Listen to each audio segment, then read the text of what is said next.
Do you like being dragged to the mall, forced to go into store after store, and shop around trying to find something that you need?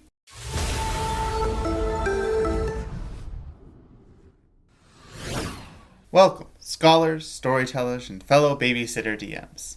This is the Level Up Corner, led by yours truly, Wizo, as we delve into all the tips and tricks about Dungeons & Dragons. Today's topic is shopping sessions in D&D. Now, shopping sessions can be awful, but they can also be extremely memorable and wonderful sessions that you will treasure even if you do not like shopping in real life. Now, if you are interested in shopping in real life and you enjoy it, then you are more inclined to enjoy these sessions.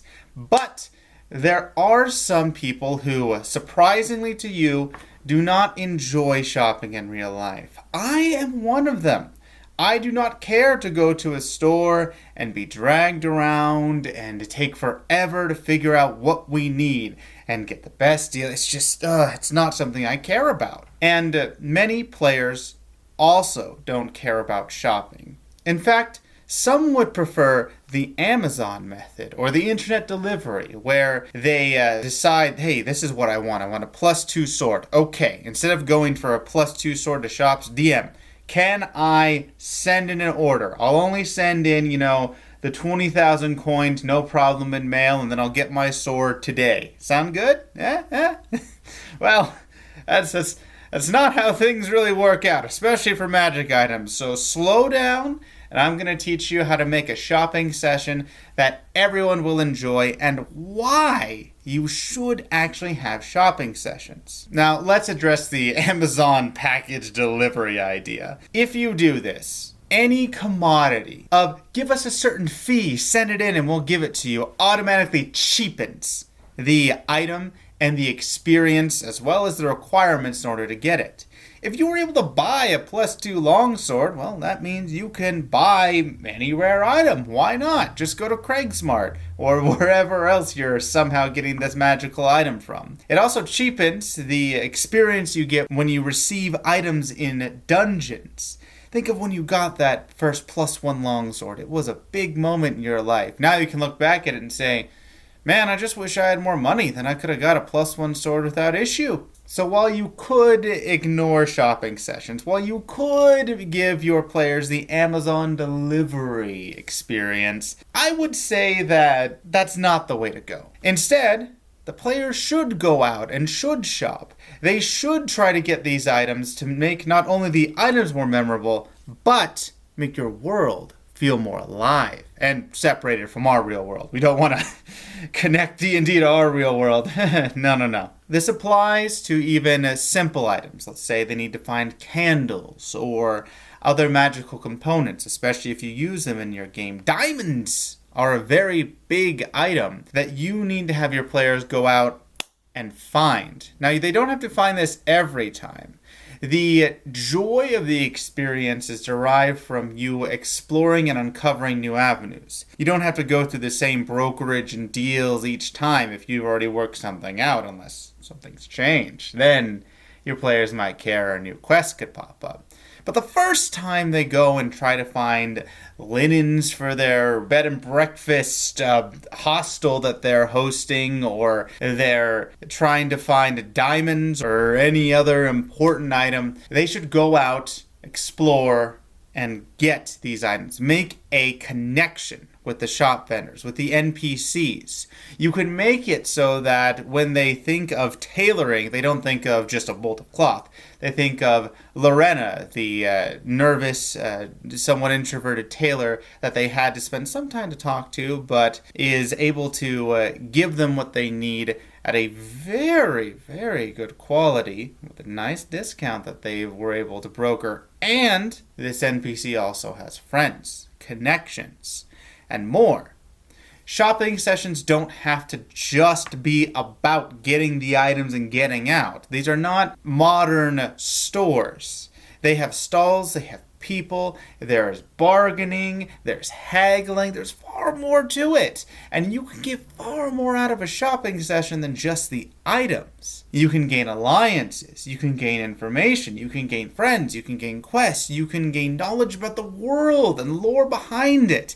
This is what makes shopping sessions grand, is when you don't just stick to the brass and bolts of what players are buying and what they want. But instead, you're adding more. In addition to this, every single shop should be unique or have something unique to it. For example, if they are going in and they are trying to, let's say, go with linens, they go into this shop and the uniqueness is that everything is My Little Pony. Why is it My Little Pony? I don't know. But you can make that up and it will become very memorable. They go into another shop, let's say a blacksmith shop, and instead of going in and saying the typical, "Hi, how you doing?" a dwarf type of person, there's a bickering couple of a man and a woman.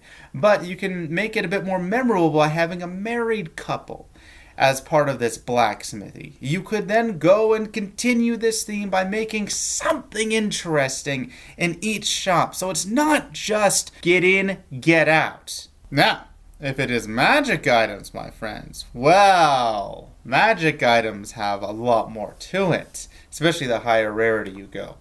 I would recommend you never have the players buy any legendary items. Very rare. Even harder. But if there's a magic shop, I would highly recommend that instead of making a general store, unless you have a campaign themed around it like an Adventurers Guild or something, to have each magic item shop be specialized. There's a weapons magic item shop. Maybe this person who's in charge of weapons is absolutely crazy about cutting people or bashing them or whatever. They're a retired adventurer that was a retired murder hobo, but couldn't murder hobo well anymore, or their whole party got killed, and then they had to be a weaponsmith. Make sure that every magic item shop is unique, separated, and most importantly, hard to acquire. If they're common items, they probably aren't that hard to acquire. But if they're uncommon, rare, or especially very rare, they should not have everything in stock. It should be a bit harder to get these items, to make them more special.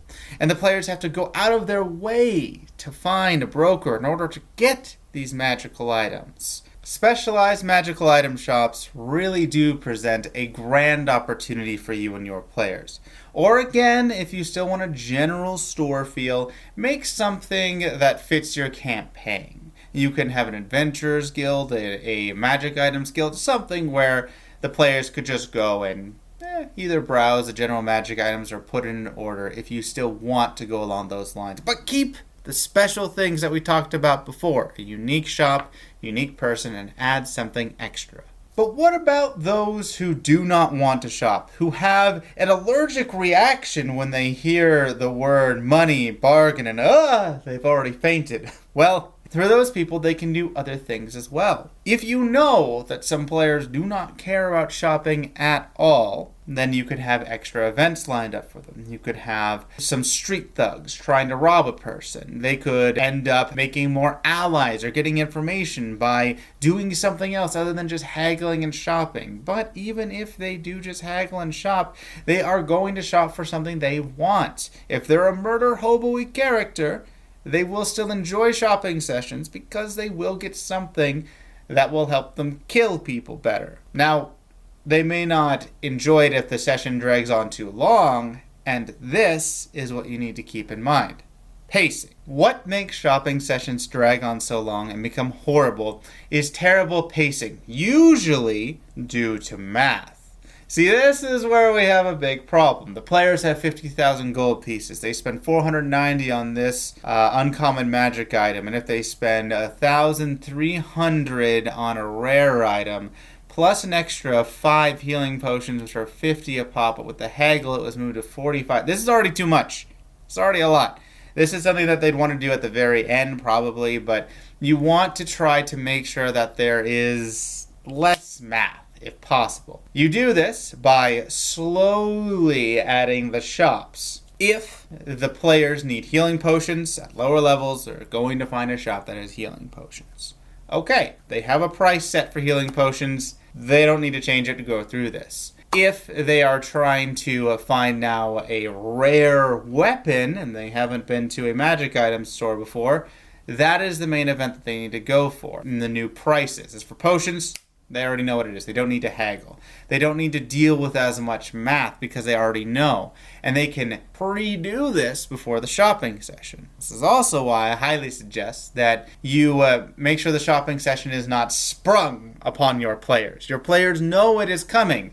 At the very end of a session, you would tell them that, you're in town. What do you guys want to do? Do you want to have a shopping session? Maybe lead them in that direction. Or if they do want to shop, try to make sure that they come to this decision, or at least solidify it at the end of their session. So at the beginning of the shopping session, they have had time to make a list. They've had time to figure out what is going to be made and what is going to be bought. And for the people who really enjoy shopping, they can do the math outside of session, so they at least have a baseline of a price that is subtracted, and the small things, the busy work that you have slowly built up over previous sessions are not going to be compounded upon the bigger purchases, the purchases that really mean something in this shopping session. But in addition to this, you can get a gauge on what the players want. You can figure out in between the sessions, hey, what are you guys looking for? And the murdery person might say, I'm looking for a weapon.